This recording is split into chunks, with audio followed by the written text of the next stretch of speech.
smoke signals are being used on We signals. fought over, I believe, 1,000 fires already this year. We will fight another 1,500 to 2,000 fires between now and the end of fire season. A lot of those fires are started by Mother Nature with lightning, but most of the fires are by arson or backyard fires that get away from us. And so we're here today to just warn the public, please do not throw cigarettes out your window. Contain your backyard fires. If you're going to have a fire pit, if you've got a barbecue, make sure it is thoroughly put out, because the best fire to fight is the one that never started. And we have the best trained men and women anywhere in the country in the Florida Forest Service. They have the best training in the world. They have the best equipment in the world. But wildfires can get out of hand. We've seen what it's done out west, and we certainly do not want to have an incident like that here. We had a pretty large fire just a few weeks ago in Miami, and I think it got up to about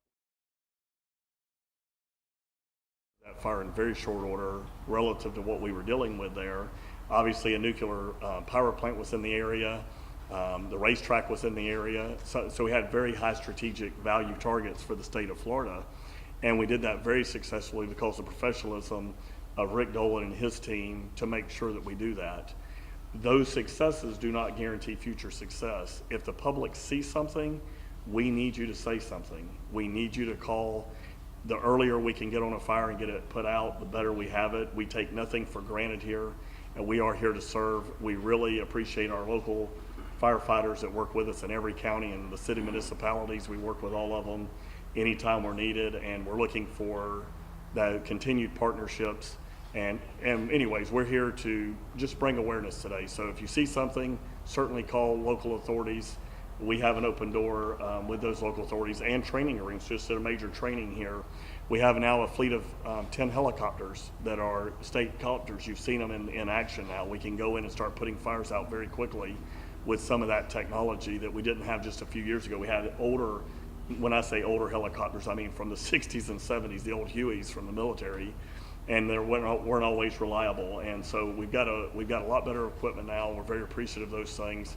But we do need the public to stay vigilant. And again, we tell our folks to be very aggressive every day, but go home. So if you have a home, clean your gutters out, clean your roof off, make a defensible space that we can help you with when we get there. And thank y'all for being here today. I'm now going to turn it over to Rick Dolan, our director. He's been the director now for 2 years since I've been elected. He came on board at that time, and has done an amazing job with the organization. And by the way, he started at the bottom. He started as a forester almost 30 years ago. Of course, he's only like 40 years old, so he was 10, whatever. But anyways, he's done an amazing job with our forces, and we're very proud of that. So, Chris. Thank you, Commissioner. It's really good to be here again, promoting Wildfire Awareness Week.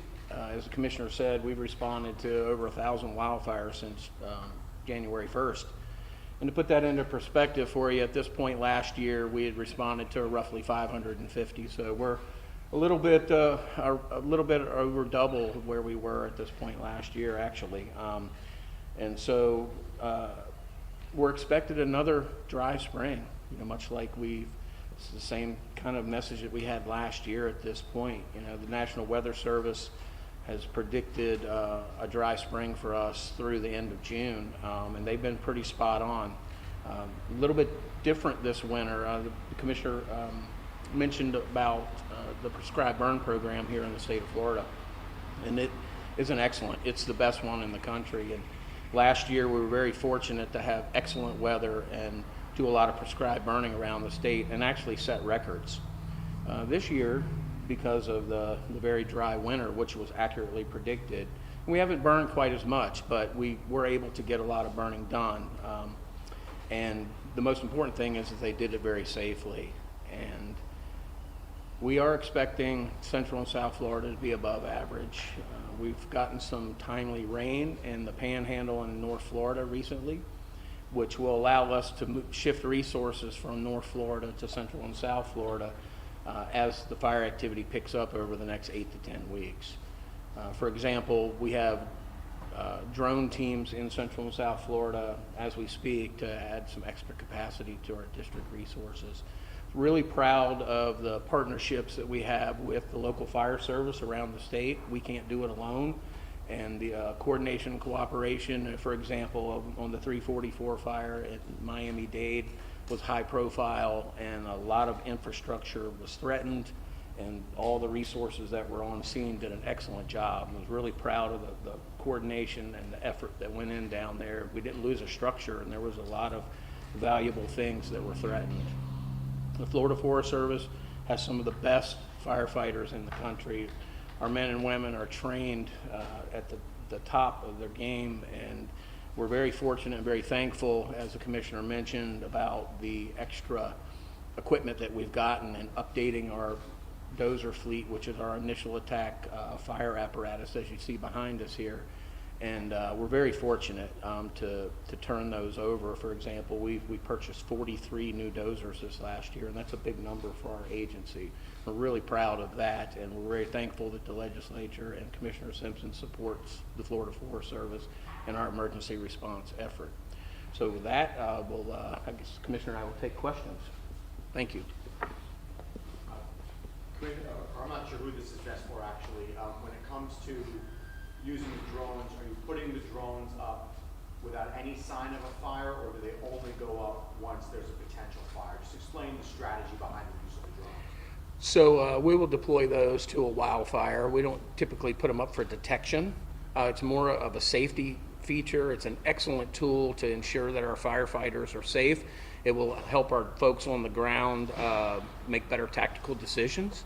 And it's new for our agency over the last couple of years, and we're really excited about those prospects and being able to utilize those in conjunction with our forces on the ground.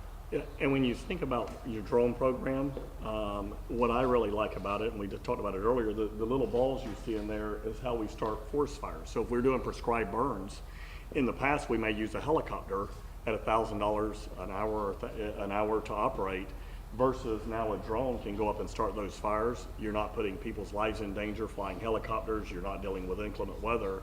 You're dealing with a very localized situation. So we're really hopeful that as drones continue to get better and better, they have infrared cameras. We can fly over an area that's burning, and if a fire jumps, you can see it, in real time. A muck fire, you can see, the signature in infrared. If there are any people in there, you can see that signature in there. So it brings a lot of opportunities to the Forest Service that sometimes in inclement weather, where you can't get the fixed wing plane or the helicopter there, you can put that drone up, and we've stressed that many times. If a drone goes down, it's bad, right? It's a $70,000 piece of equipment. If a helicopter or a plane goes down, we're losing people, and so we're very proud of the technology that Rick is bringing to the organization to make it safer. Commissioner, are you able to, if you can, just a lot of the people, you say a lot of them are started by arson, which people often think is something that's done purposefully, and someone being kind of incendiary. Can you just explain, and how do you tell people that even when you think you're going about very normal type things, throwing a cigarette out, as you said, putting a campfire out, that these are things that can often start accidental fires? That's right, and those are the biggest fires. We have more fires that are accidentally set and arson. If you add that combination up, that's the largest amount of fires that we fight. And fortunately, there are so many people with cameras these days. 30 years ago, we all didn't carry a video recorder with us, and so we do get there much quicker these days sometimes because people call in and things. But if you are at a campsite, if you're in your backyard, please put those campfires out thoroughly. Your barbecue grill, don't leave that. If the wind's blowing hard, you can blow ashes out of that and start a fire. And a lot of times that's in the neighborhoods. And then of course we've actually caught several arsonists, in the last year, and we are we're getting a lot better at catching arsonists that are starting fires, because people see things and they say things, and we get people there very quickly. We recently, we were able to, or we're in the process of putting our law enforcement back in our forest systems. So over the course of the next 10, 12 months, we will actually have people there around the clock in our forests in most cases with this type of technology to make sure that we can catch that. And arson, if we catch you, you're going to go to jail.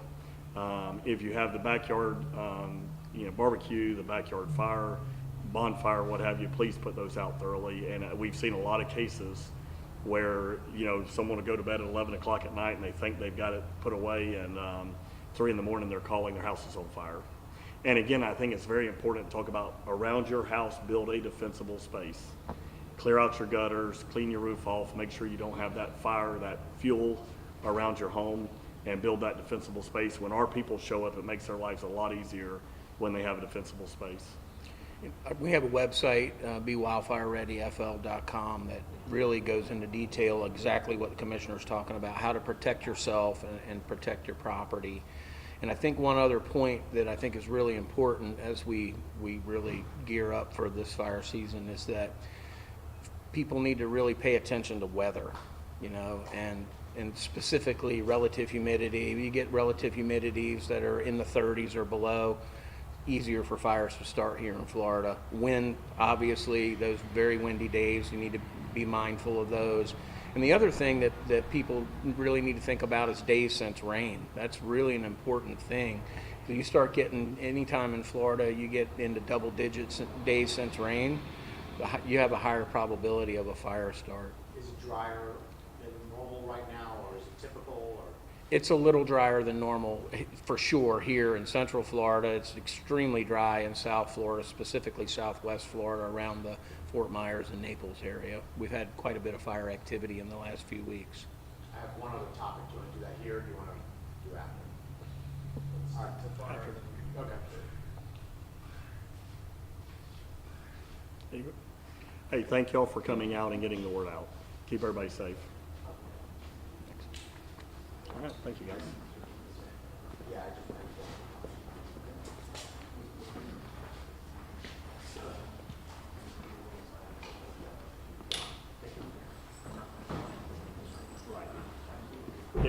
If anyone wants to get a picture of the drones or look at the technology, you're welcome to come up and ask any questions or what's going on. Yeah, we're.